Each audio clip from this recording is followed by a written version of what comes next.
పూరా local slip రాసుకున్నాడు.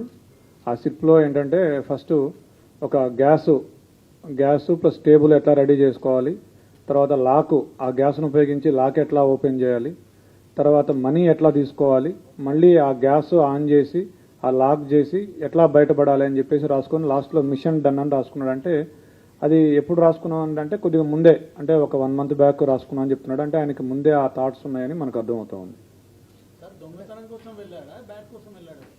Bat దొంగతనం కోసం వెళ్ళాడు. లేదు, మనం ఎన్నిసార్లు అడిగినా మనీ గురించి చెప్పడం లేదు. నాకు ఆ బ్యాట్ యాక్చువల్గా ఏంటంటే డిసీజ్డ్ వాళ్ళ తమ్ముడు 6 years ఉంటాయి, ఈయన కలిసి క్రికెట్ ఆడేవాళ్ళు. ఆ బ్యాట్ ఈయనకి బాగా నచ్చింది, స్ట్రోక్ బాగా ఉంది, నాకు బాగా నచ్చింది, నాకు ఇవ్వు నేను కూడా ఆడుతా అంటే ఇచ్చేవాడు కదా పిల్లవాడు. సో దాంతో నేను ఎట్లయినా దాన్ని సొంతం చేసుకోవాలనే ఆలోచనతో 2-3 daysగా ప్లాన్ చేస్తున్నాను చెప్పాడు. దానికోసం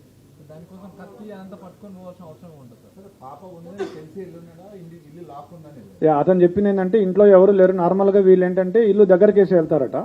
సో అట్లానే ఇంటి బోల్ట్ దగ్గరికి పెట్టి ఉంటారు, ఆ దగ్గరికి వేసి ఉంటారని చెప్పేసి వెళ్ళాడు. సడన్గా పాప ఉన్నా కానీ పాప అప్పుడు టీవీ చూస్తుంది, ఇతను వెనక నుంచి వెళ్ళాడు. అంటే అటువైపు తిరిగి చూస్తుంటే ఆ పాప వెనక నుంచి ఒకటే డోర్ ఉంది, వెనక నుంచి అంటే అదే డోరు, ఆ అమ్మాయి అటు తిరిగి ఉంది.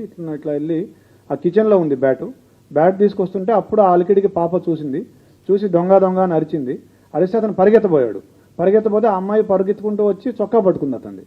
పట్టుకుంటే ఆ కోపంలో తోసేస్తే మంచం మీద పడింది. మంచం మీద పడ్డాక కళ్ళు మూసుకొని విచక్షణ రహితంగా పొడి చేశానని చెప్పాడు.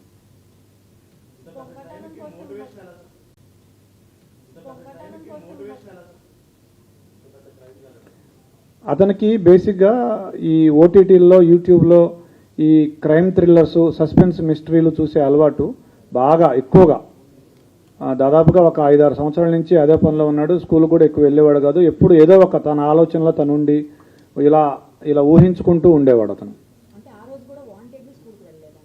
అతనికి స్కూలు ఎగ్గొట్టే అలవాటు ఉండేది. స్కూల్కి వెళ్లకుండా క్రికెట్ ఆడుకోవడం, ఈ ఓటీటీ చూడడం, యూట్యూబ్ చూడడం, ఈ మిస్టరీస్ చూడడం అలవాటు ఉండేది అతనికి. అతను ఎవరైనా చూస్తే వాళ్ళని బెదిరించి రావడం, తర్వాత దాడి చేయటం, ఈ 2 ఉద్దేశాలతో కత్తి తీసుకుపోయినాడు.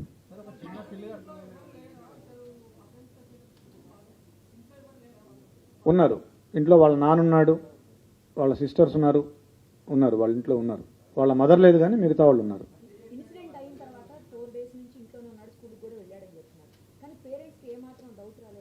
ఎస్, పేరెంట్స్ వాళ్ళ మదరు, నిన్న మనం వాళ్ళ మదర్తో మాట్లాడినప్పుడు అనింది, ఫస్ట్ రోజే పోలీసులు ఈ హడావిడి అంతా చేసి నేను అడిగాను మా అబ్బాయిని, ఏరా నువ్వేమైనా చేసావని అడిగాను, ఒప్పుకోలేదు. 2వ రోజు కూడా అడిగితే ఏమ్మా నువ్వే నన్ను పట్టించేటట్టున్నావే అని అన్నాడు, నీ మీద ఒకటి అన్నాడని చెప్పింది వాళ్ళ మదర్. పోలీసుల్ని ఆ రోజు మేము ఫస్ట్ రోజే అతన్ని క్వశ్చన్ చేసాం, ఎందుకంటే రెండింటికి జస్ట్ 2 అడుగుల దూరం ఉంటుంది, ఆ ఇంటికి ఈ ఇంటికి పిట్టగోడకి. మేము క్వశ్చన్ చేసాం ఆ ఇంట్లో ఉన్న వాళ్ళని, 3rd, 4th floor, వీళ్ళు 4th floorలో ఉంటారు, 3rd floor నుంచి వెళ్ళొచ్చు. పోలీసులకి మాకేం చెప్పాడంటే ఆ రోజు నాకు 10:15 ఆ టయానికి డాడీ అని గట్టిగా అరుపులు వినిపించాయి అని చెప్పాడు.